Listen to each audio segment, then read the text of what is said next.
Hey everyone, Nigel and Luke here, and welcome to another edition of Crimes of the Week International.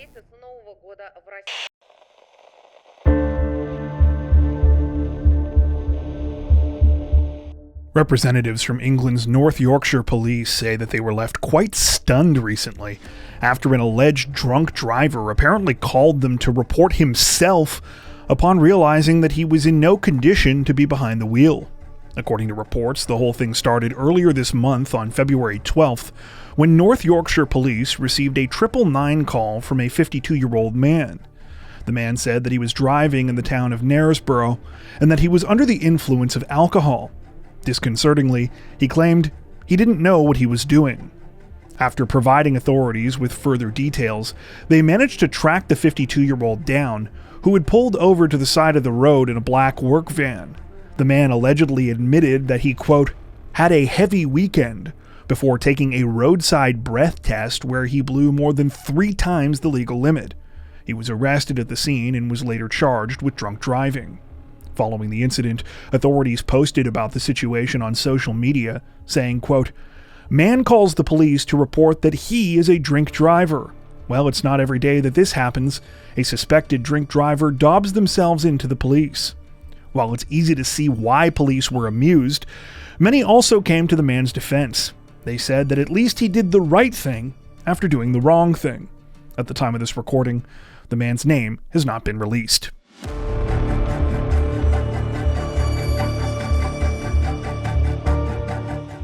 Authorities on the island nation of Grenada released a somber update in the case of a missing American couple this week, announcing that they are now feared dead following the alleged hijacking of their boat by 3 escaped criminals. According to reports, husband and wife 66-year-old Ralph Hendry and 71-year-old Kathy Brandell were last seen on the night of February 18th when they went to a restaurant near the port where their boat had been anchored. The couple, who were originally from Falls Church, Virginia, had been vacationing in the Caribbean and had sailed down the eastern coast of the United States in their catamaran named Simplicity. The couple had reportedly been living on their boat since 2013 when they sold their home and retired. This trip in particular was one that they had been planning and preparing for years. However, early the next day, an acquaintance of Ralph and Kathy's noticed that their catamaran was missing. This was extremely unusual since the weather and sailing winds would have been all wrong for them to leave the previous night. It was suspicious enough that the acquaintance alerted the sailing organization that they belonged to, called the Salty Dog Sailing Association. On February 21st, the association, as well as Ralph and Kathy's family members, were given a disturbing update. The couple's catamaran had been found anchored on an island in St. Vincent and the Grenadines. A Good Samaritan who was boating in the area had spotted Simplicity, which apparently had ripped sails and obvious signs of damage. When this person boarded the vessel to make sure everything was okay, they saw items strewn across the deck of the ship and a reddish substance that looked like it could be blood. When police investigated, they apparently found more blood in the boat's cabin. That same day, police in St. Vincent arrested 3 suspects who they now say hijacked the boat in Grenada. It's further alleged that these men likely killed Ralph and Kathy. While little additional information has been released at this time, authorities in Grenada have identified the suspects as 3 escaped prisoners, ages 19, 25, and 30. The men were being held on robbery and violence charges in connection with a crime from several months ago. It's unclear how they escaped, though officials say that is being investigated. Disturbingly, based on the evidence, detectives say that they believe Ralph and Kathy may have been deliberately thrown from their boat sometime into the journey between Grenada and St. Vincent. Because of this, they have not been officially declared dead, though authorities say that they fear the worst. At the time of this recording, the situation is still developing.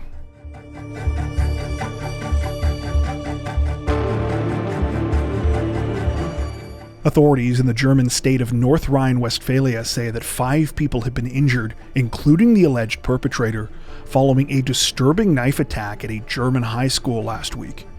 The incident began just before 10 a.m. on February 22nd, when police in the city of Wuppertal began receiving calls about an attack in process at Wilhelm Dobfell Gymnasium, a local secondary school. Callers explained that a student at the school, A 17-year-old identified only by the name Yilmaz B.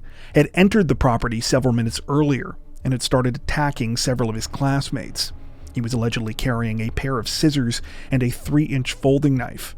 As heavily armed police units were dispatched to the scene, terrified students and staff at the school reportedly took cover and barricaded themselves in classrooms. This apparently lasted for about 30 minutes until officers were able to do a proper sweep of the school, discovering the suspect somewhere on the building's 4th floor. At the time, he was suffering from life-threatening injuries that are now said to have been self-inflicted. The school was also evacuated to make sure that no one else was involved in the crime. 4 other victims were reportedly treated for injuries sustained during the attack, including one female teacher. Thankfully, it seems that all of them are expected to survive. As for the motive behind the crime, nothing has been confirmed at the time of this recording, though most local reporting on the incident states that Yilmaz B suffers from severe mental illness. The 17-year-old apparently refused to undergo a psychological evaluation after receiving medical treatment, though allegedly wrote in a confession letter that a, quote, inner compulsion had ordered him to commit the crime. Currently, the teen remains in custody and is facing charges, including attempted murder.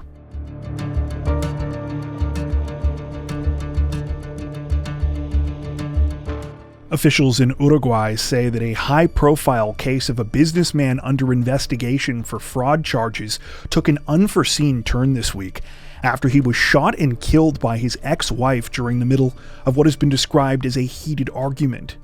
The whole thing unfolded in the early morning hours of February 26th, when police were called to a sprawling residence in the city of Punta del Este.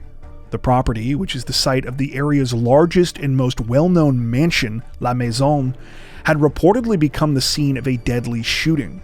According to the caller, 26-year-old singer Romina Camejo, she had shot her ex-husband, businessman Gonzalo Aguiar.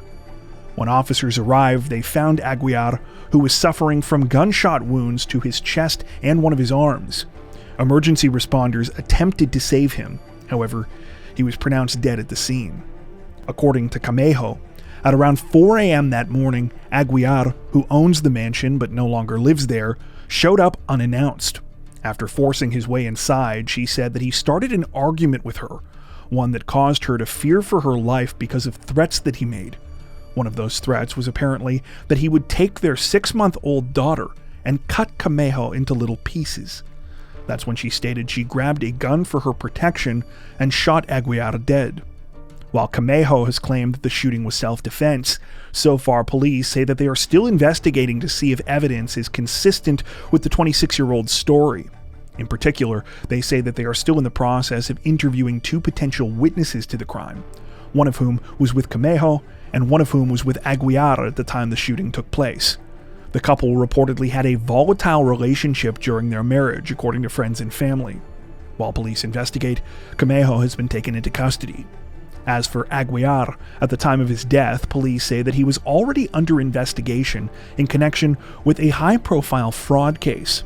According to authorities, that case relates to a medical marijuana growing operation that was started in 2020, and which had massive amounts of funding from the government as well as capital investors in Canada. When the company began, it was slated to be the largest operation of its kind in Latin America. However, as time went on, it became clearer and clearer that something was wrong. Despite reporting healthy financial growth figures, authorities now claim the company was actually shrinking. Behind the scenes, they allege that Aguiar was involved in a widespread embezzlement scheme that eventually saw the company completely close its operations last year. At the time of this recording, both that case and the investigation into Aguiar's death are still developing.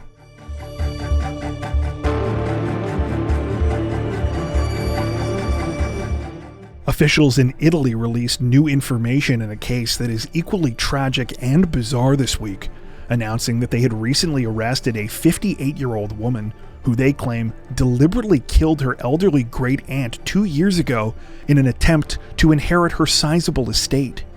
The whole thing apparently started sometime in the fall of 2022, when the family of 80-year-old Maria Bosso began to notice that her great-niece, 58-year-old Paola Pepe, was taking a sudden and keen interest in her finances. After showing up suddenly at Maria's 80th birthday party, Paula started spending increasingly large amounts of time alone with her. Specifically, the family alleges that she began taking her to the bank, where she attempted to make changes related to her accounts and her will, particularly as they related to her power of attorney. While this reportedly garnered the suspicion of officials at the bank, it seems that Paula was eventually successful and managed to get Maria's longtime friend removed as power of attorney and replaced with herself. That's when she allegedly put the next phase of her plan into action. Shortly after this, on December 2nd, Paula reportedly forced her great-aunt to take a 14-hour non-stop car ride across the country. The journey finally ended in the municipality of Aci Castello in Sicily, where Maria was promptly checked into a care home for the elderly. Close family members apparently had no idea that this had happened. Even more alarmingly, Paula allegedly did not allow her great-aunt to bring any personal items and did not even take her prescribed medication, against the advice of employees at the care home. Police now say that once Maria was isolated, Paula got to work convincing her to change her will. The 80-year-old, who was a former official with the country's Ministry of Foreign Affairs, had no children of her own, and had been planning for years to leave all of her money to a Christian education center. Instead, over the next few days, Paula allegedly had the will changed so that she would be the sole beneficiary of Maria's roughly $540,000 estate. Just 2 days after this new will was finalized on December 11th, 2022, Paula reportedly took Maria out for a meal at a local restaurant where the most disturbing part of the story took place. Despite knowing that Maria was extremely prone to choking and was supposed to be on a diet of softened and pureed foods, she allegedly force-fed her spaghetti. The meal reportedly resulted in pieces of food getting lodged in Maria's airways. 2 days after that, she was dead. While the situation was initially ruled an accident, it apparently took some time for all of the context and information we just told you to be uncovered. Once police learned all of this, they decided to move ahead with a case against Paula. The 58-year-old was recently arrested at her home and accused of murder. At the time of this recording, she remains under house arrest while the case continues.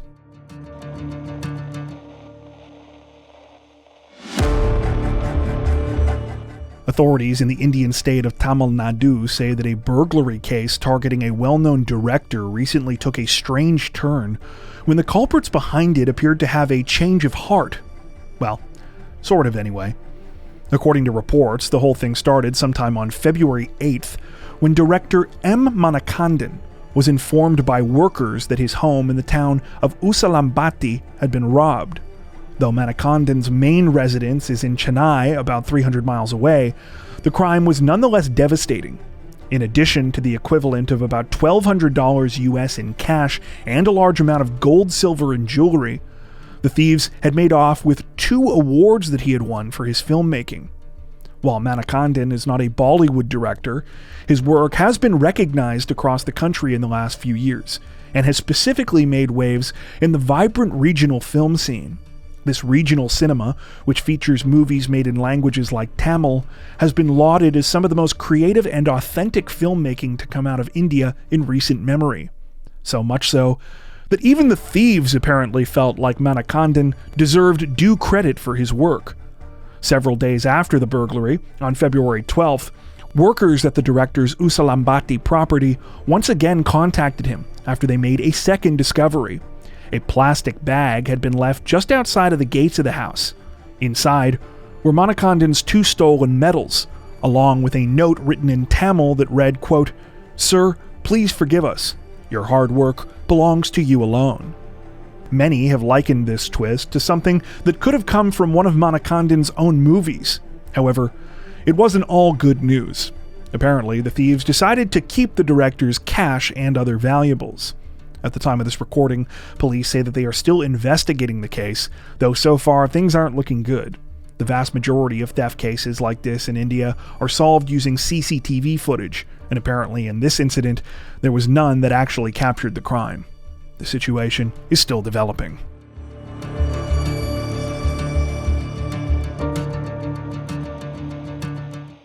Authorities in the Thai province of Trat say that what started out as a potentially alarming discovery took an unusual and somewhat amusing turn last week when motorists saw what they thought were the remains of a man, only for it to turn out that he was very much alive, just very sleepy and very high. According to reports, the whole thing started at around noon on February 22nd, when authorities were alerted about a concerning situation on a local road in Wang Trat's Wang Krachae subdistrict. Passing motorists said that they had seen a gray truck at the side of the roadway, next to which the body of a naked man appeared to be lying in the grass. Understandably fearing that something was seriously wrong, police and emergency responders were dispatched to the scene right away. However, when they got there, they quickly realized it was nowhere near as serious as everyone had feared. While there definitely was a naked man lying in the grass, he was also definitely alive. Police woke him up to discover that he was high on crystal meth. After a short back and forth, the man, later identified as a 39-year-old by the name Ampon, told police what had happened. A couple days earlier, he had bought a bunch of meth, and that morning he had decided to take all of it. Once he did, he climbed into his truck and started driving with no particular destination in mind. This apparently went on for a while until Ampon started to feel tired. Initially, he just pulled over and fell asleep in his truck, though eventually it became too hot for him inside. So hot, in fact, that he had decided to strip naked and just nap on the side of the road. According to police, this is not the 39-year-old's first offense. Just last month, he was apparently arrested for walking naked outside of a local school. While no charges have been officially confirmed against Ampon at the time of this recording, police say that they expect to move ahead with those soon. In particular, they say he will likely be charged with committing an indecent act in a public place, as well as using a Category 1 drug. If convicted, he is looking at a year in prison and/or fines of up to 25,000 baht, or about $700 US.